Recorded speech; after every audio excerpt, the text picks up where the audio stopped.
What's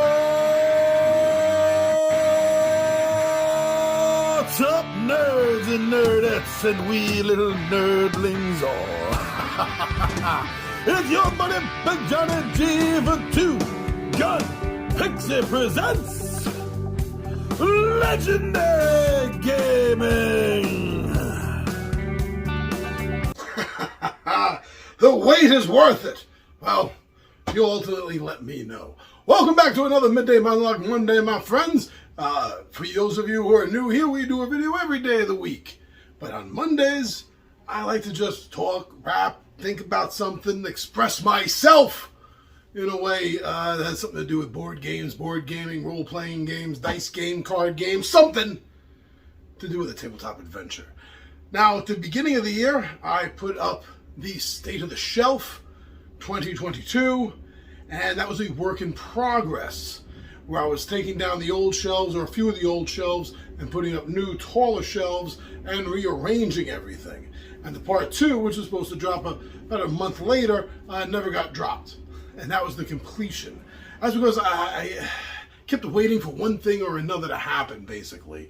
And then life got in the way, and things multiply. Factors multiply, what can I say? But we're here now, and now I'm going to give a tour of what I do and have here. So, instead of going down to the table, I guess we'll go around the table. Come on!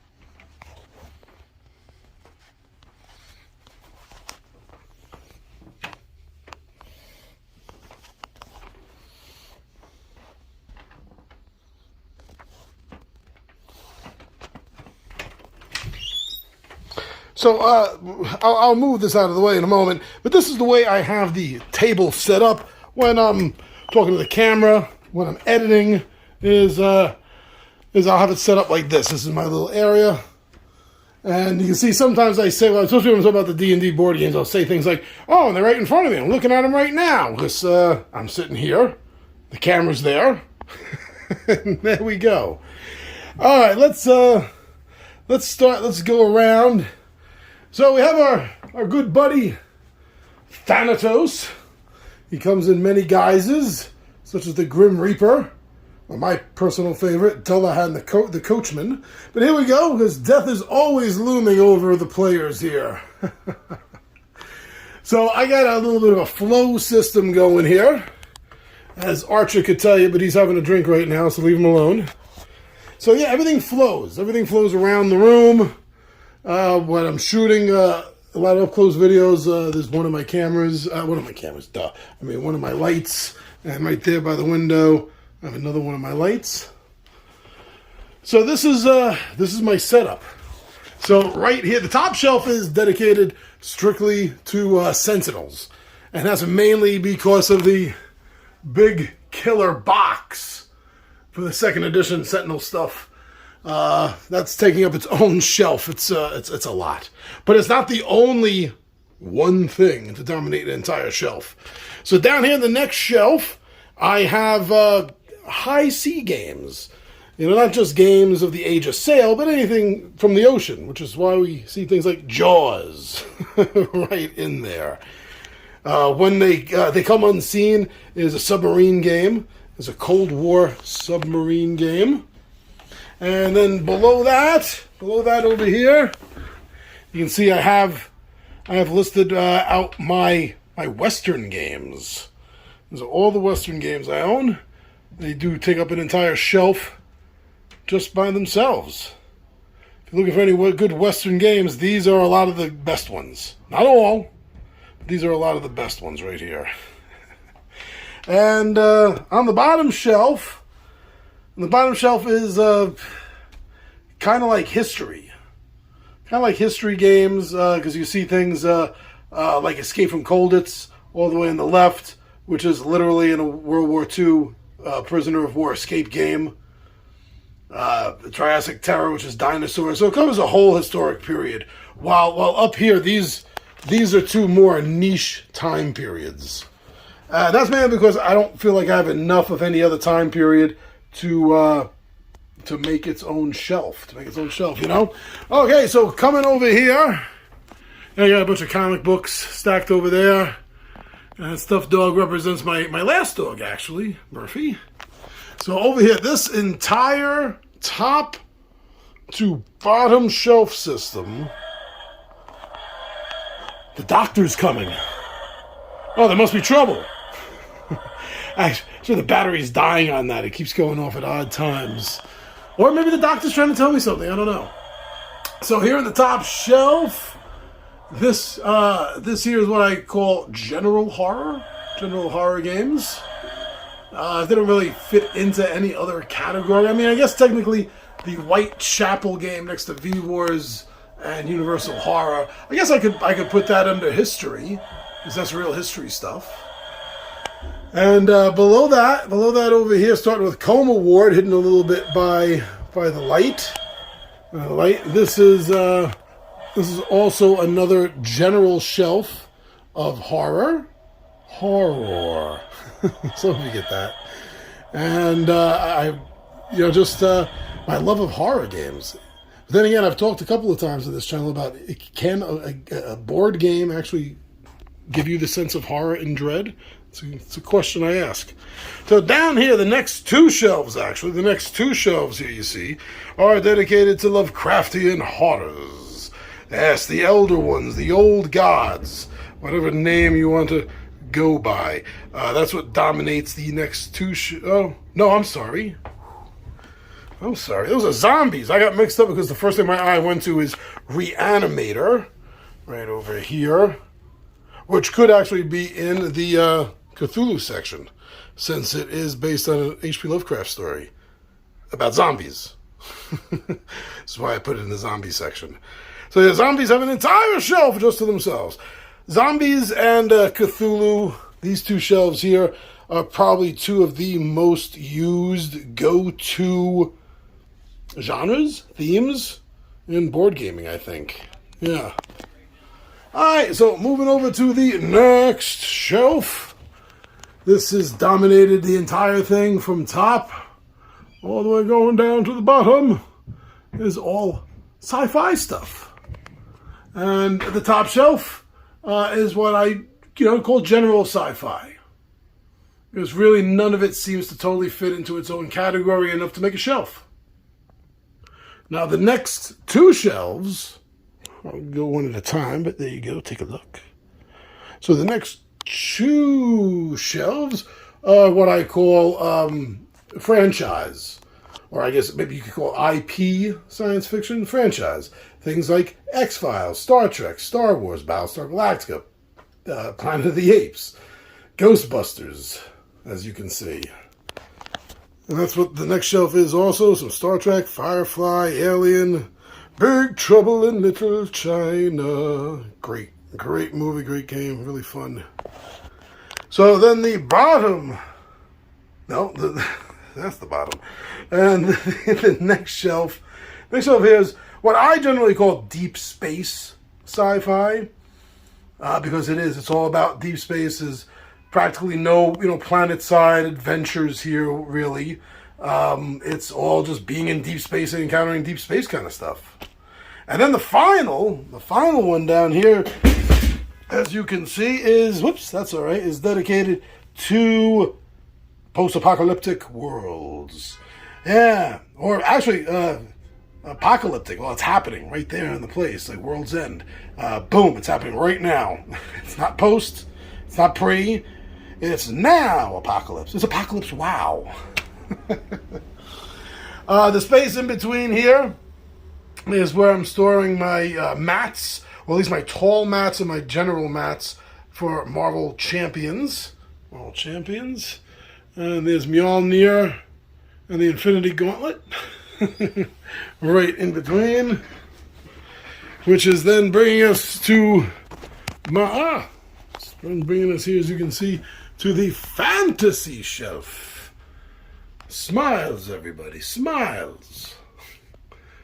Yes, and the top shelf there is being dominated by two of my favorite non-D&D fantasy board games of all time, Hero Quest and, parentheses, return to Dark Tower.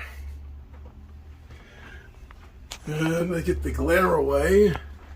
So I did get the complete Hero Quest with all the bells and whistles on it. The other box with all the special stuff is actually packed in the big box. And there goes the Thief. And the next two I have pre-orders on. Same thing with the next expansion for Dark Tower. Oh, and there goes The Hobbit. This is a board game. Me and Anthony and Dennis, but really me and Anthony more than anyone else, played the hell out of this game when we were kids. The next shelf over is some more fantasy stuff. I really don't have the fantasy stuff in any special series per shelf. It's just like really just all fantasy. Yeah, so these are some of my go-to games, my fantasy games. On all of these shelves. Oh, there's Foo! Always watching. Always watching. Can't trust Foo. So yeah, this is all just, as you can see, fantasy and sci-fi both take up a 5-tier shelf system. So I guess those are my two favorite board gaming genres, or two of. Yeah, I guess they're my two. Here's superhero stuff. Another favorite. There's a fake Mjolnir. Another favorite gaming genre of mine is the superhero games.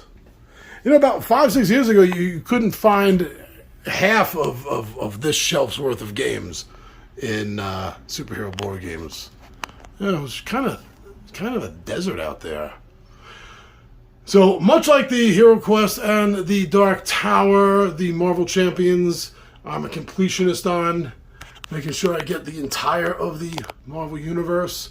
Same, which is coming in, my Kickstarter will be coming in shortly for the Marvel Zombies. I went all out with that $600-something pledge to get the entirety of the everything. So that's we're gonna be shortening up these shelves a little bit to fit that.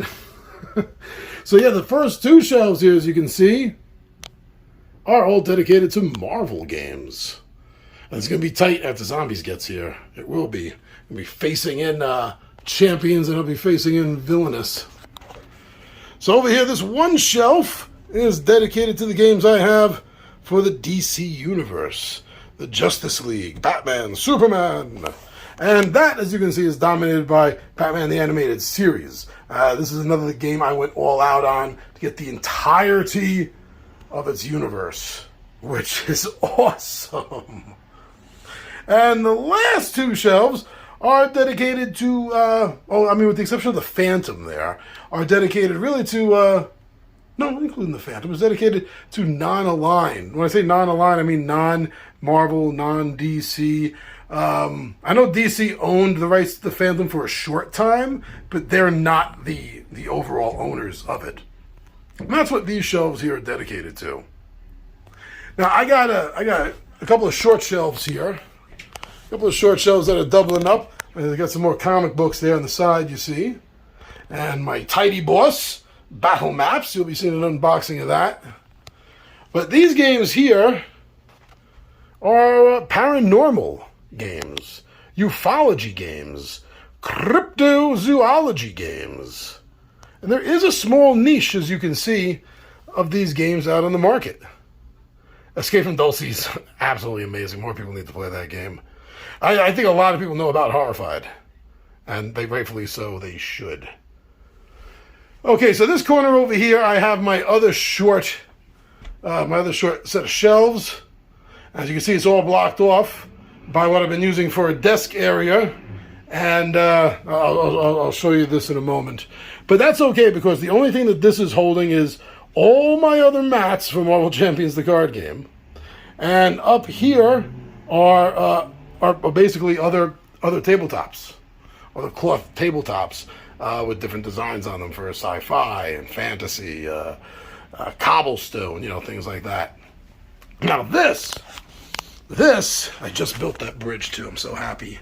And the broken ship, all glued up nice. Actually, didn't have to put much glue on it. This I had to glue. These two spots had to be glued. And I glued this on the boat, but that's all that had to be glued there. But this is from Battle Systems. I absolutely have fallen in love with their cardboard stuff. And well, this isn't cardboard. This was for a terrarium.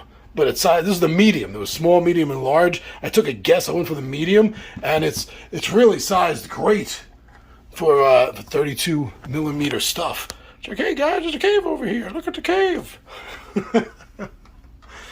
But yeah, so I have all this cool. Let me show you. I got this cool Battle System stuff, and I'm using this to store the cardboard terrain stuff.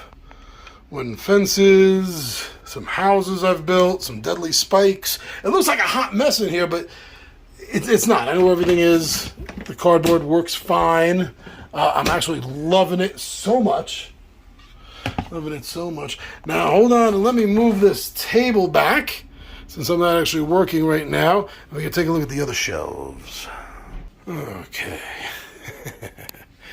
All right, now this, as you can see, is a Dungeons and Dragons shelf. I'm not talking really about the board games. Yeah, this is for my RPG stuff. Most of the stuff, except for the middle shelf on this wall, is all dedicated to Dungeons and Dragons. Or, RPG stuff, like sci-fi stuff there from Dwarven Forge. I wish I had one more starter set and 2 more of the passage sets, and that'd be the perfect number if I had that. The Icewind Dale stuff, and right in the middle of the Icewind Dale stuff, that is a Terraclips. That's from Terraclips. I built that.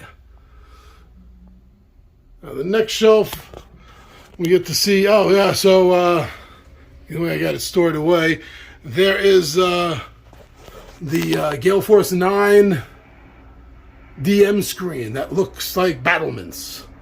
My wife got me that for my birthday years ago when it first came out. This is something else Anthony got me a while back. He got me these 2 towers. They got to be put together to make one tall tower. Now I want 2 more, so I can make 2 tall towers. And we're getting, a buddy of mine printed this out. It's a little too small for basic 32 miniatures, unless I say it's like a halfling or fairy place, fey place maybe. But it's really cool. Glad he did that. He painted it himself. Really cool. Thank you, Edmund. And that's some more Terraclips, some more housing I'm building, some more housing I'm building for Terraclips. And that's actually a bunch of this stuff in here is all Terraclip stuff. It's all Terraclip stuff. And these boxes are filled with miniatures. And the top one is all my giants and giant kin. So I don't have that written out on. But then I try to make notes on animals and magical animals. Down here we got a ton more. And this is all the Wizards of the Coast pre-painted miniatures. Who would pre-paint a module? Well, the miniatures that I've collected since 2000 or so, whenever they started that. It's just a collection of some weird things here. The Lynx, that's a dunce cap and dummy chair to punish your bad rolling dice with. This box here, let me show you this. This is kind of cool. Tommy V got me this years ago, and it still works. They still smell great. Adventure Scents. If you want to add a scent to the adventure, there are all these cool things. Make sure it doesn't open up and fall. Such as the smell of dank dungeon. You shake it up and then you open it up and you can smell it. And it's not like a joke. It doesn't smell horrible. It's not a joke. Really kind of cool. That does add an extra level of sensory input to the game. Now, if anyone has a dog, yes, that is a bark box. I'm using that to hold my trees in. Bark, trees, get it? And just more miniature stuff. Dwarven Forge, you can see up here, this is the Dwarven Forge level. And in the smaller boxes, as well as the big container down there, that's from Legendary Realms, all of those pieces. And then I've been collecting the spell effect stuff, Legends of the Icon for D&D. I've been collecting the spell effect stuff because I'm really digging seeing that on the gaming table. Now here is my Dungeons and Dragons shelving unit. Actually, Dungeons and Dragons only takes up 2 levels of the shelf. But as you can see, it's about to start a third. And I really love Dungeons and Dragons. Even the board games, though they can never totally capture the feel of the RPG, a lot of them are really fun, great games that I keep going back to, especially the adventure series. I know I'm in the middle of Ravenloft. I gotta get back to Ravenloft there, but I know I'm also dying to try Ghost of Saltmarsh with a brand new party. Yeah, and more Dungeons and Dragons stuff. Betrayal at Baldur's Gate is a really fun version, I think, of the Betrayal game. We've had a lot of fun playing that. Now, the next shelf down here is what I call mythology. This shelf here covers all the mythology stuff. And smack dab right in the middle there is my pride and joy of that shelf, and that's the Knights of Camelot. Gotta thank my sister Liz for finding that and sending it to me. And the bottom shelf, with the exception of Fiasco, I guess, but to a degree, the bottom shelf is what I call high adventure. Even the Pandemic, to a degree, it's a very drama. It fills the drama part, I guess. But yeah, high adventure kind of stuff. I really love that, Indiana Jones feeling. And that's going to bring us over to this shelf here, which is more RPG. Oh yeah, that up there at the top is a really cool diorama of Star Wars miniatures Anthony gave me years ago. I gotta get in there and put a new Zot on the IG-88. I feel like he's like whispering to Bosk something like, Vader's breath is rank. I don't know, something like that. But yeah, the whole top shelf, I got, with the exception of the middle being Marvel Superheroes, the OTSR game, but flanking it is D20 games, the D20 Star Wars, D20 Modern, D20 Future, Past, D20 Magic, Sean, City of Towers, the Eberron stuff, although I need the Eberron core book. And then 4 Against Darkness, those books right here, these are my 4 Against Darkness series, Merc, and White Box is not part of that. No. Oh yeah, and I also got the Star Trek Next Generation game. Down here, this is what we're using the most of right now because we are playing 3rd edition, 353X, which is both flanking the basic stuff and the oddball out kind of TSR games that I have. Star Frontiers, Top Secret, also not really in the boxes because I don't have any boxes. Also things like Gamma World. I got some Gangbuster stuff in there, some Boot Hill stuff. But everything else, as you can see, flanking it is my 3.5. I like to keep multiple player handbook around. Well, I mean, you don't really need to now. Everyone has a PDF of it on their phone to play the game.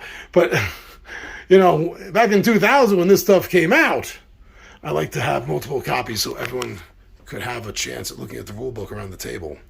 One rule book for the DM, 2 for the table. Oh, down here we got some starting on the left, we got some D20 stuff here, and that is the 2nd edition of Mutants and Mastermind RPG. Personally, my favorite superhero RPG ever published, the 2nd edition of this. And that's also what's in the middle there. All those folders are characters and information, my DM notes. And look at that, 2nd edition. 2nd edition.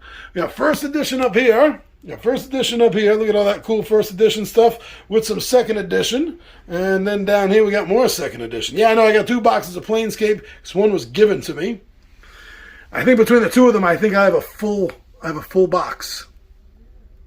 Down here, yeah, look at that, World of Darkness. God, I love that World of Darkness stuff, especially the Werewolf, the Apocalypse.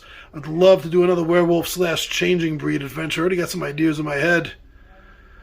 And then just a mix of different RPG stuff.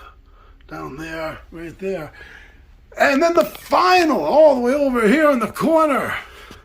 This is mainly, the top two shelves here are mainly games gotten for my wife, or games that she has gotten, thinking that she might like. She gets her own two shelves. She's a big Friends fan. And a couple of tchotchkes down here on her other shelf.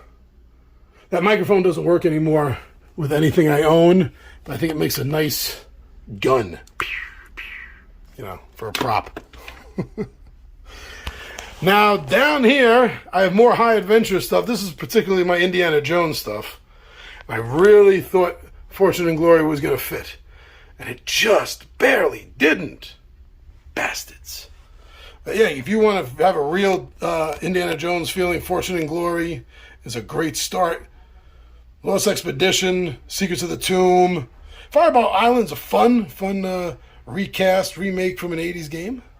Speaking of 80s game, this is my more Marvel stuff I'm holding for videos and reference.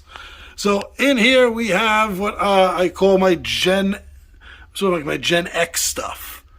My Gen X stuff. A little hard to see with the shadow. But yeah, Wacky Races. The Centipede board game. Scooby-Doo, Betrayal at Mystery Mansion. Yes, that's a betrayal game with Scooby-Doo. Pac-Man board game. Oh, look at that. Monster Crunch breakfast cereal game. And Princess Bride, along with some gaming books. So that brings us back around to our old buddy Thanatos. And by the way, did you know that the Grim Reaper's scythe has a name? Can't believe all these years I did not know that.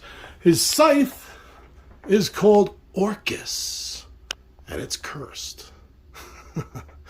So for me, Thanatos and Orcus, my friends, there you go. There is your full look at everything here. Oh, that's blinding.